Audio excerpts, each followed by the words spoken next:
अस्सलाम वालेकुम dear students, उम्मीद है आप सब खैरियत से होंगे।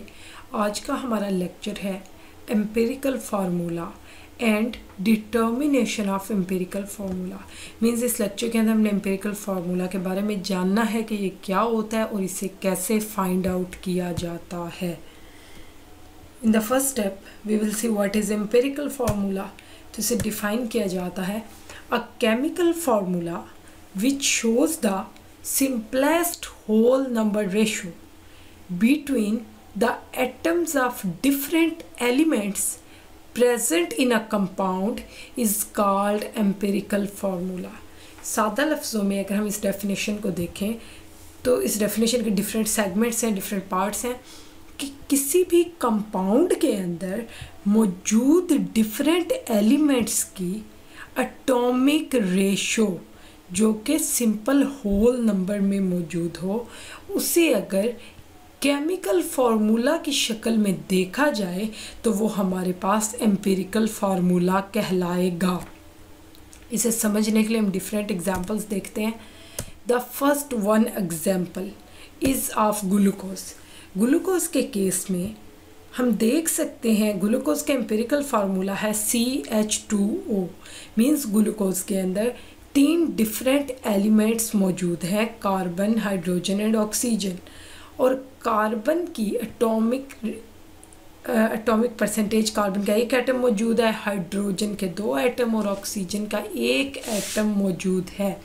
तो मीन्स यहाँ पे एटॉमिक रेशो 1:2:1 है। इसी तरह हम नेक्स्ट कंपाउंड की अगर बात करें तो वो हमारे पास बेंजीन है। बेंजीन का एम्पिरिकल फार्मूला है CH। मीन्स यहाँ पे 2 डिफरेंट एलिमेंट्स मौजूद हैं, कार्बन एंड हाइड्रोजन, और इनके एटॉमिक रेशो 1:1 है। उसके बाद वाटर का एम्पिरिकल फार्मूला है H2O। तो यहाँ पे हाइड्रोजन और ऑक्सीजन के एटॉमिक रेशो 2:1 है। Sodium chloride NaCl empirical formula है और एटॉमिक रेशो 1:1 है। इन सारे केसेस में हम देख सकते हैं कि इन सारे कंपाउंड्स के एलिमेंट्स की एटॉमिक रेशो होल नंबर में दी गई है, ना कि फ्रैक्शंस में। इसके साथ ही हम नेक्स्ट स्टेप देखते हैं। तो नेक्स्ट स्टेप क्या है हमारे पास? Steps involved in determination of empirical formula. Means आपको एम्पिरिकल फार्मूला को फाइंड आउट करने के लिए, डिटरमाइन करने के लिए डिफरेंट स्टेप्स परफॉर्म करने पड़ेंगे। तो कौन से स्टेप्स हमें परफॉर्म करने पड़ते हैं in determination of empirical formula? The first step is determination of the percentage of each element by mass present in a compound. कि किसी भी कंपाउंड में जिसका हम एम्पिरिकल फार्मूला फाइंड आउट करना चाहते हैं, उस कंपाउंड के हर एलिमेंट की परसेंटेज सबसे पहले स्टेप में फाइंड आउट करनी होती है कि उस कंपाउंड में पाए जाने वाले हर एलिमेंट की कितनी कितनी परसेंटेज है, या फिर उनकी बाय मास कितनी कितनी कंट्रीब्यूशन है कंपाउंड के मास के अंदर। तो इसके लिए हम फॉर्मूला यूज़ करते हैं, percentage of an element is equal to mass of the element in compound, कि उस कंपाउंड के अंदर एलिमेंट का कितना मास है, divided by mass of compound, total compound का कितना मास है, और मल्टीप्लाई करना है 100 से। डिमास रूल के अकॉर्डिंग इसे कैलकुलेट करना है। पहले डिवीजन का स्टेप करना है, फिर मल्टीप्लिकेशन करनी है, और अल्टीमेटली हमारे पास उस स्पेसिफिक एलिमेंट की परसेंटेज आ जाएगी जिसके लिए हम ये फार्मूला पुट करेंगे। तो नेक्स्ट स्टेप क्या करना है? The step 2। स्टेप 2 के अंदर we have to find the number of gram atoms of each element. Number of gram atoms को नंबर ऑफ मोल्स भी कहा जाता है। सेकेंड स्टेप के अंदर हमने कंपाउंड के अंदर मौजूद हर एलिमेंट के नंबर ऑफ ग्राम एटम्स, या फिर हम कह सकते हैं कि number of moles find out करने होते हैं। तो इसके लिए हमें क्या प्रोसीजर अडॉप्ट करना पड़ेगा और कौन सा फार्मूला यूज़ करना पड़ेगा, तो वो देखते हैं। For this purpose divide the percentage of an element by it's molar mass.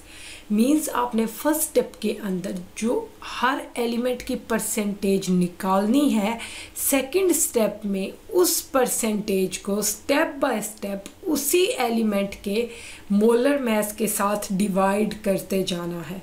जैसे आप ये डिवीजन का स्टेप करेंगे, ये फॉर्मूला लगाएंगे, नंबर ऑफ ग्राम एटम्स या फिर नंबर ऑफ मोल्स, ये किसके इक्वल है? Percentage of an element divided by molar mass of element. तो इस तरह से आप उस एलिमेंट के लिए जिसकी आप परसेंटेज जानते हैं, मोलर मास आपको हर एलिमेंट का पता है, पीरियोडिक टेबल में दिया होता है, या जब डिवीजन का स्टेप करेंगे तो आपके पास उस रिस्पेक्टिव एलिमेंट के नंबर ऑफ ग्राम एटम्स या फिर नंबर ऑफ मोल्स आ जाएंगे। इसी तरह आप दूसरा एलिमेंट, तीसरा एलिमेंट, कंपाउंड के अंदर जितने भी, एक कंपाउंड के अंदर जितने भी डिफरेंट एलिमेंट्स मौजूद होंगे, आप उन सब के नंबर ऑफ मोल्स या फिर हम कहते हैं number of gram atoms find out करेंगे by applying this formula. Second step हो गया, आपके पास नंबर ऑफ मोल्स आ गए। इसकी एग्जांपल हम लेते हैं। एग्जांपल क्या लेते हैं? फॉर एग्जांपल हमारे पास एक ऐसा सैंपल मौजूद था जिससे हम स्टडी कर रहे थे, एनालाइज कर रहे थे। उसमें 3 एलिमेंट्स थे। For example carbon, hydrogen, oxygen. हमने क्या किया? कार्बन, हाइड्रोजन और ऑक्सीजन की इंडिविजुअली 3 एलिमेंट्स हैं, उन तीनों की परसेंटेज फाइंड आउट की। परसेंटेज फाइंड आउट करने के बाद उन तीनों के number of moles find out किए, क्योंकि हमें पता है कि तीनों एलिमेंट्स को सेपरेटली हमने उनके number of moles find out करने हैं। तो फॉर एग्जांपल एक के मोल्स हमारे पास 5 आ गए, एक के 4 आ गए और एक के 2 आ गए। अब ये एग्जांपल मैं क्यों दे रही हूँ? ये एग्जांपल यहाँ पे आपको एक नंबर याद रह जाए कि आपके पास मोल्स किस फिगर में आते हैं, किस तरह की वैल्यू आती है। तो नेक्स्ट स्टेप में हम क्या करेंगे, जब हमारे पास नंबर ऑफ मोल्स आ जाएंगे तीनों एलिमेंट्स के जो कि हमारे कंपाउंड में मौजूद हैं एग्जांपल के केस में, तो हम थर्ड स्टेप में क्या करेंगे? Step 3, we have to determine the atomic ratio of each element. हमें हर एलिमेंट की एटॉमिक रेशो फाइंड आउट करनी है जो कि कंपाउंड में मौजूद है। एटॉमिक रेशो को देख के आपको लगा होगा शायद कि ये लास्ट स्टेप है, क्योंकि हमने डेफिनेशन में पढ़ा था कि कंपाउंड के अंदर मौजूद डिफरेंट एलिमेंट्स की एटॉमिक रेशो फाइंड आउट करनी है। तो आपको लगा हो शायद फर्स्ट स्टेप हुआ, सेकंड स्टेप हुआ, फर्स्ट में परसेंटेज कंपोजिशन थी, सेकंड में नंबर ऑफ ग्राम एटम्स थे, तो थर्ड में एटॉमिक रेशो आ गई। लेकिन नहीं, आप एक चीज़ मिस कर रहे हैं, और that was the simple whole number atomic ratio. मतलब एटॉमिक रेशो तो थर्ड स्टेप में आप फाइंड आउट कर लेंगे, लेकिन ज़रूरी नहीं है कि वो सिंपल होल नंबर हो। तो इसका मतलब है कि आपको होल नंबर में उसे कन्वर्ट करना भी पड़ सकता है, आपको कोई नेक्स्ट स्टेप भी करना पड़ सकता है। तो थर्ड स्टेप के अंदर आपने एटॉमिक रेशो हर एलिमेंट की फाइंड आउट करनी है। उसे कैसे फाइंड आउट करना है? To get this divide the number of moles of each element, जिन्हें हम ग्राम एटम्स भी कह रहे थे, by the smallest number of moles. अब वो पिछली एग्जाम्पल दोबारा आपके काम आएगी। वो कहता है कि आपने जितने भी एलिमेंट्स कंपाउंड के अंदर मौजूद थे उन सब के number of moles second step में फाइंड आउट कर लेने हैं। फाइंड आउट करने के बाद जैसे हमने एग्जांपल ली थी कि हमारे पास एक कंपाउंड है, उसके अंदर 3 एलिमेंट्स हैं, उन तीनों के हमने नंबर ऑफ मोल्स सपोज किए कि 5, 4 और 2 हैं रिस्पेक्टिवली। अब उन नंबर ऑफ मोल्स को आपने एनालाइज करना और आपने देखना है कि उन नंबर ऑफ मोल्स में से सबसे कम नंबर ऑफ मोल्स किसके हैं, कितने हैं। जैसे कि 5, 4 और 2 के फिगर में 2 सबसे छोटा है, इसका मतलब है स्मॉलेस्ट नंबर ऑफ मोल्स हमारे पास 2 हैं। तो अब आपने क्या करना है, आपने हर एलिमेंट के नंबर ऑफ मोल्स को, चाहे वो 2 वाला है, चाहे वो 4 वाला है, चाहे वो 5 वाला है, उन सब को आपने डिवाइड करना है 2 से, क्योंकि 2 क्या है? स्मॉलेस्ट नंबर ऑफ मोल्स हैं जो आपने कैलकुलेट किए। तो इस तरह से हमारे पास एटॉमिक रेशो आती है। फॉर्मूला क्या है? Atomic ratio is equal to number of moles of element. Means वो किसी भी एलिमेंट के नंबर ऑफ मोल्स हो सकते हैं और वो कोई भी नंबर हो सकता है जब आप उसे डिवाइड करते हैं स्मॉलेस्ट नंबर ऑफ मोल्स से। जैसे हमने कहा 5 divided by 2, 4 divided by 2, 2 divided by 2। तो इस तरह से हम तीनों एलिमेंट्स की एटॉमिक रेशो निकाल लेते हैं जो कि कंपाउंड में मौजूद है। अब ये एग्जांपल हमारी फोर्थ स्टेप में भी यूज़ होगी। फोर्थ स्टेप क्या है? If the atomic ratio is simple whole number. अगर तो थर्ड स्टेप के अंदर आपके पास आंसर होल नंबर में आता है, मीन्स 1, 2, 3, 4, 5 इन टोटल हमारे पास होल नंबर आते हैं, कोई फ्रैक्शन नहीं आती, तो हमारे पास सीधा सीधा एम्पिरिकल फार्मूला थर्ड स्टेप में ही कैलकुलेट हो जाता है, हमें फोर्थ स्टेप परफॉर्म करने की ज़रूरत नहीं होती। लेकिन अगर हमारे पास एक डिफरेंट केस हो, मीन्स हमारे पास फ्रैक्शंस में अगर एटॉमिक रेशो आ रही है, जैसे हमने एग्जांपल देखी, अगर हम 5 को 2 से डिवाइड करते हैं तो हमारे पास एटॉमिक रेशो आएगी ना, लेकिन वो कभी भी होल नंबर में नहीं होगी। 2 को आप डिवाइड करें 2 से तो होल नंबर आएगा 1, 4 को डिवाइड करें 2 से आपके पास होल नंबर आएगा 2, लेकिन आप 5 को डिवाइड करते हैं 2 से तो आपके पास आंसर आता है 2.5। इसका मतलब है वो एक होल नंबर नहीं है। तो उस केस में आपने क्या करना है, जब आपका आंसर होल नंबर में नहीं है, टोटल आंसर होल नंबर में नहीं है, सारे आंसर्स को देखना है, तो एटॉमिक रेशियो तो आपने क्या करना है, आपने अपने आंसर को जो आपके पास थर्ड स्टेप में आया था उससे किसी सूटेबल डिजिट्स के साथ मल्टीप्लाई करना है ताकि आपके पास होल नंबर एटॉमिक रेशियो आ जाए। तो यहाँ पे आके एक्चुअली हमारी पूरी डेफिनेशन कवर हुई है कि हम कैसे एम्पिरिकल फार्मूला को फाइंड आउट करते हैं और उसके सारे स्टेप्स को कवर अप करते हैं। ये है 4 स्टेप्स जो एम्पिरिकल फार्मूला की डिटर्मिनेशन में इन्वॉल्व है। ये question paper point of view से बहुत इंपॉर्टेंट है। क्वेश्चन आता है outline the steps involved in determination of empirical formula. तो उस केस में आपने पहले एम्पिरिकल फार्मूला को डिफाइन करना है, उसकी 2 से 3 एग्जांपल्स देनी है और उसके बाद चारों स्टेप्स को थ्योरेटिकली लिखना है, जैसे आपको इस लेक्चर में बताया गया। उनकी इक्वेशंस भी लिखनी है, उनके फार्मूलाज भी लिखने हैं। लेकिन कभी कभार ऐसे होता है कि आपसे थ्योरेटिकल क्वेश्चन नहीं पूछा जाता, बल्कि आपको पेपर के अंदर न्यूमेरिकल प्रॉब्लम दे दिया जाता है और कहा जाता है कि इस कंपाउंड के लिए, उस कंपाउंड का नाम दे दिया जाता है या कुछ भी उसका मैथ दिया जाता है, जो भी, कि इसके लिए आप एम्पिरिकल फार्मूला फाइंड आउट करें। तो आप कैसे करते हैं, उसके लिए फिर हमें प्रैक्टिस क्वेश्चंस करने पड़ेंगे। तो वो देखते रहिए, लेक्चर कंटिन्यू है। प्रैक्टिस क्वेश्चंस यहाँ पे 2 क्वेश्चंस दिए गए हैं, एक रेड में एक ग्रीन में आपको शो हो रहा है। इन क्वेश्चंस को मैं इंडिविजुअली डिस्कस करती हूँ। The first one question is 8.657 grams of a compound were decomposed into its elements and gave 5.217 grams of carbon, 0.962 grams of hydrogen, 2.478 grams of oxygen. Calculate the percentage composition of the element under study. Means आप जिस compound को study कर रहे थे उस compound का आपको mess भी दे दिया गया है, उसके बाद उसके अंदर मौजूद तीनों एलिमेंट्स के मैस भी आपको दे दिए गए हैं। तो अब आपने फाइंड आउट क्या करना है, परसेंटेज कंपोजिशन हर एलिमेंट की। तो इसके लिए हम सिंपली फार्मूला अप्लाई करेंगे जो हम पीछे पढ़ के आए हैं। परसेंटेज किसी भी एलिमेंट के हम कैसे फाइंड आउट करते हैं। फॉर एग्जाम्पल फर्स्ट एलिमेंट हमारे पास डिकम्पोजिशन के नतीजे में जो शो हो रहा है, लिखा हुआ है, वो कार्बन है। तो हम कार्बन की परसेंटेज कैसे फाइंड आउट करते हैं, percentage of carbon is equal to mass of carbon divided by mass of compound. तो पहली लाइन के अंदर आप मल्टीप्लाइड बाय 100, पहली लाइन के अंदर आप देख सकते हैं मैस ऑफ कंपाउंड भी दिया हुआ है 8.657 ग्राम्स और मैस ऑफ कार्बन भी दिया हुआ है 5.217 ग्राम्स। तो अब हम इन वैल्यूज़ को पुट करते हैं नेक्स्ट स्टेप में। 5.217 grams divided by 8.657 grams multiplied by 100। इससे डिमास रूल के अकॉर्डिंग ही कैलकुलेट करेंगे, पहले डिवीजन फिर मल्टीप्लिकेशन। तो आंसर आता है 60.28%। मीन्स हमारे पास कार्बन की परसेंटेज कितनी है, 60.28%। तो नेक्स्ट स्टेप में हमें क्या करना है, क्योंकि हम जानते हैं कि हमने हर एलिमेंट की परसेंटेज कंपोजिशन फाइंड आउट करनी है, तो हम हाइड्रोजन की परसेंटेज फाइंड आउट करेंगे। Percentage of hydrogen is equal to mass of hydrogen divided by mass of compound multiplied by 100। Hydrogen का मैस गिवन है 0.962 ग्राम्स, उसे डिवाइड करेंगे कंपाउंड का मैथ हम पहले भी यूज़ कर चुके हैं, 8.657 ग्राम्स, मल्टीप्लाई करेंगे 100 से, आंसर आता है 11.11%। मीन्स आपके पास हाइड्रोजन की परसेंटेज भी आ गई है। तो लास्ट स्टेप के अंदर हम ऑक्सीजन की परसेंटेज फाइंड आउट करेंगे। Percentage of oxygen is equal to mass of oxygen divided by mass of compound multiplied by 100।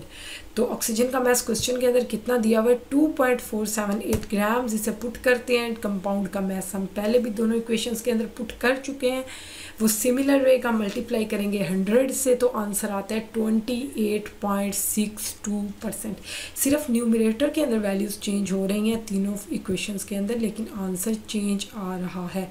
तो आपने ये चीज़ नोटिस करनी है, ये इसलिए बताया आपकी आसानी के लिए कि बाकी चीज़ सेम रहेगी, सिर्फ न्यूमरेटर के अंदर क्योंकि एलिमेंट चेंज हो रहा है इसलिए एलिमेंट का मैस भी चेंज हो रहा है, तो वो सारी चीज़ें पुट करनी है। The next one question is ascorbic acid that is also known as vitamin C contains 40.92% carbon, 4.58% hydrogen and 54.5% of oxygen by mass. What is the empirical formula of ascorbic acid? अब इस case में देखें, आपको compound का नाम दिया गया है जो कि ascorbic acid है, उसे विटामिन सी भी कहते हैं, और उसके अंदर मौजूद तीनों एलिमेंट्स कार्बन, हाइड्रोजन और ऑक्सीजन की परसेंटेज बाय मैस भी दी गई है। इसका मतलब है कि परसेंटेज तो आपको दे दी गई है, आपने एम्पिरिकल फार्मूला फाइंड आउट करना है। तो एम्पिरिकल फार्मूला के लिए क्योंकि हम पढ़ के आए हैं कि 4 स्टेप्स होते हैं, पहले स्टेप के अंदर परसेंटेज हर एलिमेंट की फाइंड आउट करनी है जो कि क्वेश्चन के अंदर गिवन है। इसका मतलब है कि हमें फर्स्ट स्टेप परफॉर्म करने की ज़रूरत ही नहीं है। तो हम क्या करते हैं, हम डिस्क्रिप्शन दे देंगे सिर्फ उस स्टेप के लिए कि हमारे पास अगर 100 ग्राम्स ascorbic एसिड था, हम ये सपोज करते हैं, ये कहते हैं कि अगर हमारे पास 100 ग्राम ascorbic एसिड था तो उसमें 40.92 ग्राम्स कार्बन है, 4.58 ग्राम्स हाइड्रोजन है और 54.5 ग्राम्स ऑक्सीजन है। ये डाटा हमने कहाँ से लिया, क्योंकि क्वेश्चन के अंदर इन एलिमेंट्स की परसेंटेज दी हुई थी।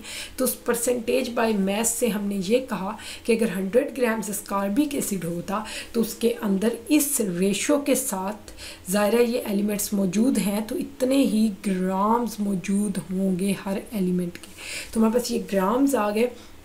अब हम क्या करेंगे, अब हम इस मैस को भी यूटिलाइज़ कर सकते हैं, इसे परसेंटेज भी कह सकते हैं, इसे मैस भी कह सकते हैं एलिमेंट का।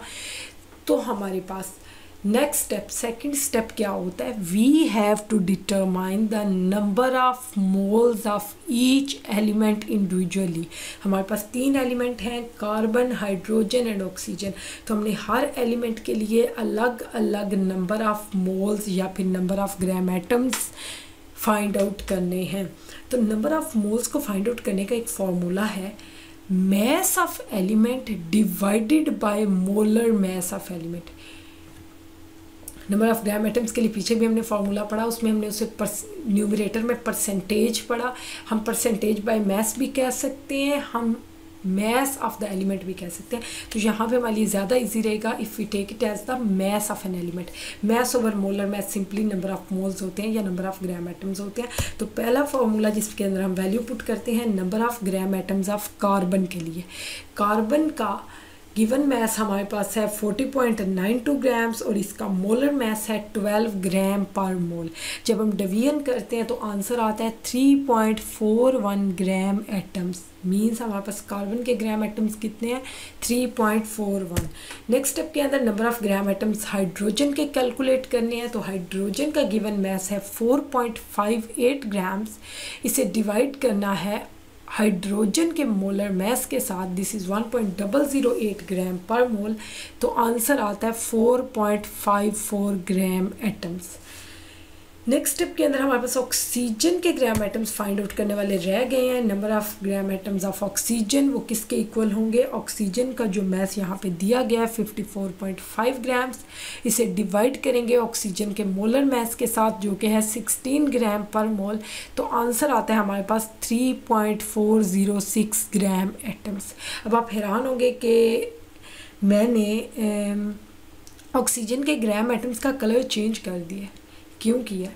सेकंड स्टेप हमारा यहाँ पे कंप्लीट हो गया है। ये आंसर आपको यहाँ तक होप सो समझ आ गई होगी। सेकंड स्टेप कंप्लीट हो गया। हमारे पास तीनों एलिमेंट्स के जो कि इस क्वेश्चन के अंदर दिए गए थे और बताया गया था कंपाउंड के अंदर ये 3 एलिमेंट्स की ये परसेंटेज है। उन तीनों एलिमेंट्स के लिए हमारे पास नंबर ऑफ़ ग्राम एटम्स आ गए हैं, या फिर हम इन्हें नंबर ऑफ़ मोल्स भी कहते हैं। लेकिन मैंने इसे ग्रीन इसलिए हाईलाइट किया क्योंकि हम नेक्स्ट स्टेप करने जा रहे हैं, and that is the determination. Third step determination of atomic ratio. तो एटॉमिक रेशो फाइंड आउट करने के लिए हमें करना क्या पड़ता है, हमें हर एलिमेंट के नंबर ऑफ़ मोल्स, जैसे कि कार्बन के नंबर ऑफ़ मोल्स 3.14 हैं और हाइड्रोजन के number of moles 4.54 gram atoms हैं, और या फिर ऑक्सीजन के नंबर ऑफ़ मोल्स की बात करें तो वो हमारे पास 3.406 हैं। तो हमें इन सब को डिवाइड करना होता है स्मॉलेस्ट नंबर ऑफ़ मोल्स के साथ, और वो स्मॉलेस्ट नंबर ऑफ़ मोल्स यहाँ पे ऑक्सीजन के हैं, इसीलिए इनका कलर चेंज कर दिया गया है 3.406। आप देख सकते हैं तीनों वैल्यूज़ में से सबसे छोटी वैल्यू ऑक्सीजन के ग्राम एटम्स की है। तो अब हम क्या करेंगे, नेक्स्ट स्टेप के अंदर एटॉमिक रेशो को ऑब्टेन करेंगे, अचीव करेंगे। कैसे, हर एलिमेंट के ग्राम एटम्स को डिवाइड करेंगे सबसे छोटे ग्राम एटम्स की वैल्यूज़ के साथ। This is 3.406। तो हम वैल्यू पुट करते हैं, हम देखते हैं, क्योंकि हमने एटॉमिक रेशो निकालनी है तो हम रेशो में लिखते हैं किन की एटॉमिक रेशो निकालनी है, तीनों एलिमेंट्स की जो कि सैंपल में मौजूद है। Means carbon ratio hydrogen ratio oxygen. तो कार्बन के ग्राम एटम्स 3.41 ग्राम्स है, जो यहाँ पे हम देख सकते हैं रेड कलर में दिखाए गए हैं। इसे डिवाइड करेंगे हम 3.406 के साथ, जो कि स्मॉलेस्ट नंबर ऑफ़ मोल्स हैं। उसके बाद हम रेशो लेते हैं, हाइड्रोजन के नंबर ऑफ़ मोल्स हैं हमारे पास 4.54, इसे डिवाइड करेंगे स्मॉलेस्ट नंबर ऑफ़ मोल्स 3.406 के साथ, और इसी तरह हमारे पास लास्ट वन ऑक्सीजन के नंबर ऑफ़ मोल्स हैं, जो कि खुद ही स्मॉलेस्ट नंबर ऑफ़ मोल्स हैं, लेकिन इन्हें भी स्टिल इन्हीं की वैल्यू के साथ डिवाइड करना है, क्योंकि हमने हर एक एलिमेंट के ग्राम एटम्स को स्मॉलेस्ट ग्राम एटम्स के साथ या स्मॉलेस्ट नंबर ऑफ़ मोल्स के साथ डिवाइड करना है। तो नेक्स्ट इस डिवीजन के नतीजे में हमारे पास आंसर क्या आता है, कार्बन हाइड्रोजन और ऑक्सीजन की रेशो क्या बनती है। फर्स्ट डिवीजन के नतीजे में कार्बन के लिए आंसर आ गया 1, क्योंकि ये भी 3.4 है, ये भी 3.4 है डिनोमिनेटर में, तो आंसर 1 आ गया। जब सेकंड केस में देखते हैं 4.5, इसे डिवाइड करते हैं 3.4 के साथ, तो आंसर लाजमन 1 से बड़ा आना चाहिए, तो आंसर आता है 1.33। उसके बाद लास्ट देखें तो उसमें तो 100% श्योर है कि 1 ही आंसर आएगा। 3.40 को डिवाइड करते हैं 3.40 से, तो आंसर 1 ही आता है। तो हमारे पास एटॉमिक रेशो क्या आती है, 1:1.33:1।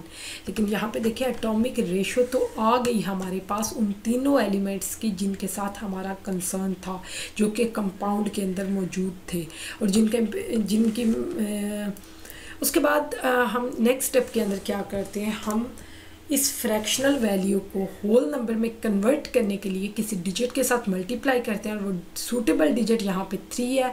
अगर हम 3 के साथ इस रेशो को मल्टीप्लाई करें, इस एटॉमिक रेशो को, तो हमारा आंसर क्या आता है 3 मल्टीप्लाइड बाय 1:1.33:1।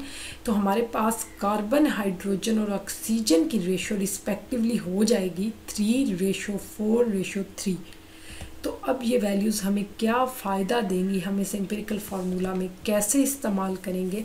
हम जानते हैं कि हमारे पास जो कंपाउंड मौजूद है, जो सैंपल जिसे हमने एनालाइज किया है, विटामिन सी या फिर एस्कॉर्बिक एसिड, उसके अंदर 3 ही एलिमेंट्स हैं, और वो है कार्बन हाइड्रोजन और ऑक्सीजन। क्योंकि हमारे पास इन सारी परसेंटेजेस को प्लस करने के बाद 100 आता है, इसका मतलब है कि 100% ये ही सैंपल मौजूद है, यही एलिमेंट्स मौजूद है। तो इन एलिमेंट्स की एटॉमिक रेशो को हम कैसे यूज़ करेंगे, कार्बन हाइड्रोजन और ऑक्सीजन के लिए एटॉमिक रेशो आ जाएगी 3:4:3। तो हम इसी रेशो को इन्हीं रिस्पेक्टिव एलिमेंट्स के सबस्क्रिप्ट में लिख देंगे। मीन्स ये होल नंबर रेशियो आ गई। तो अब हम क्या करेंगे, एम्पिरिकल फार्मूला लिखते हुए, जैसे कार्बन के लिए फर्स्ट वैल्यू है 3 तो हम उसे कार्बन के सबस्क्रिप्ट में लिख देंगे। इसी तरह हाइड्रोजन के लिए वैल्यू आ रही है 4, क्योंकि सेकंड पे हाइड्रोजन है तो हाइड्रोजन की वैल्यू 4 है, तो उसे हम 4 को हाइड्रोजन के सबस्क्रिप्ट में लिख देंगे। इसी तरह से हम ऑक्सीजन के लिए वैल्यू है 3 तो हम 3 को ऑक्सीजन के सबस्क्रिप्ट में लिख देंगे। This was all about today's lecture. तो मैं अपने लेक्चर को वाइंड अप करती हूँ एक कोटेशन के साथ। It's very easy to be different but very difficult to be better.